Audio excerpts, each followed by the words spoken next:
আমার মা গোড়া মা এটা তো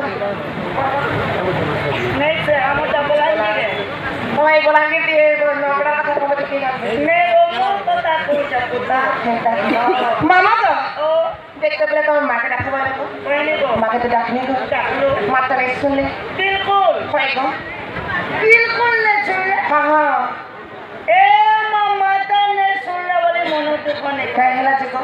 হেলে নেলে মাতা संगे बाबा रसन हां रसन तो सही बाबा के घाटा ई बाबा के डाकले सुन ले तो सुन ले और बाबा नहीं सुने ए मां बाबा ने सुने नीचे मुझे सुन ले तो मां तरफ से ले काट करबो ये मत मोर कोबालो काटा करबो ओ साले वाले मार्केट सारे बाबा के डाके ना तो डाके वो सुन ले तो सत्य का पीला ई हरि हदया करुणा है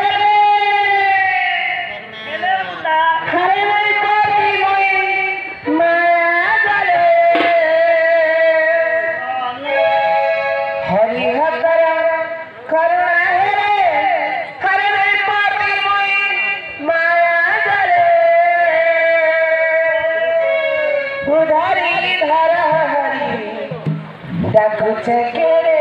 আকুলে ডাকুছে কেড়ে আকুলে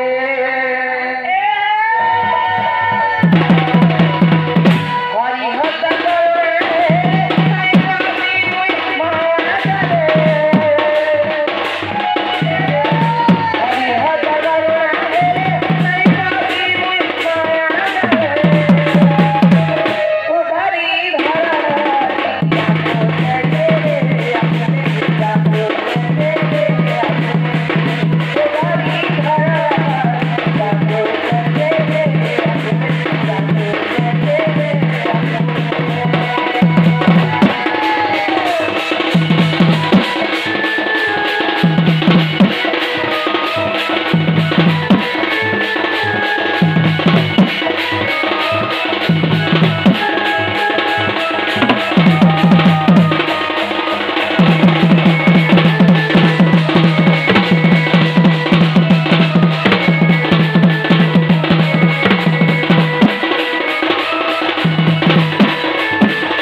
पहले से भगवान का नाम धर कर के मुक्ति पाने बोल के जने मां के इटा पंचायत में मिलु छे काना को मुक्ति हरके पंचायत देबा के से पंचायत मिलतो सेटा कर्म बेले का मुक्ति पाबो सेटा भगवान ने से पंचायत ने जे नाम हां तो विक्रम नाम धारी राजा मेरा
मामू को ओ आवाज के सेलून वाला जो पहला है सेटा मध्य प्रदेश सरकार देशंती हेल्प और वो टैक्स में सब आयोजन करता सेटा मध्य प्रदेश देशंती हेल्प और वो दुखले सुख प्राप्त हो हेल्प आगा फिर ताको सीमा जगत चरण में घंटा बड़ा रखन को हेल्प आगा फिर बिला तुम्हें भगवान के हिता दुख रे डाले हो मामू भगवान के सुख रे के लिखे रखे जणावा के पड़ मामू को तमे केते भी भगवान के आस से देबो तमे चाहे जे भगवान के आस देबो से जिनिसटा जब भगवान के नहीं देबो बिले कम के आदमी बड़ विपद पड़बा से विपद पड़ला बिले भगवान के सहाय हो ठीक है बोल भी नहीं देखने जो मामू को भगवान के तमे जिनिस से आस देबो से जिनिसटा भगवान के दे देबा का सार सुला दो मां के रखने माने सुन ले बाबा के रखने बाबा के नहीं सुन ले को मामू ने सुन ले तुम इना 7 दिन 7 रात मां के रखने नहीं सुनो बाबा के नहीं सुनो ने सुनो पर घरे अड़ना नहीं दियो चलना रही खबर नहीं को बिला को इना तो काय खले को हेले हेले मामू मोर घर के আছে मोर घर में रा पड़े छे जो छे घर जीवो हां चलिबो टाटा टाटा टाटा एता 5 टाइम के खबर टाटा ओ इरा टाटा अरे चले ओए नो नो नो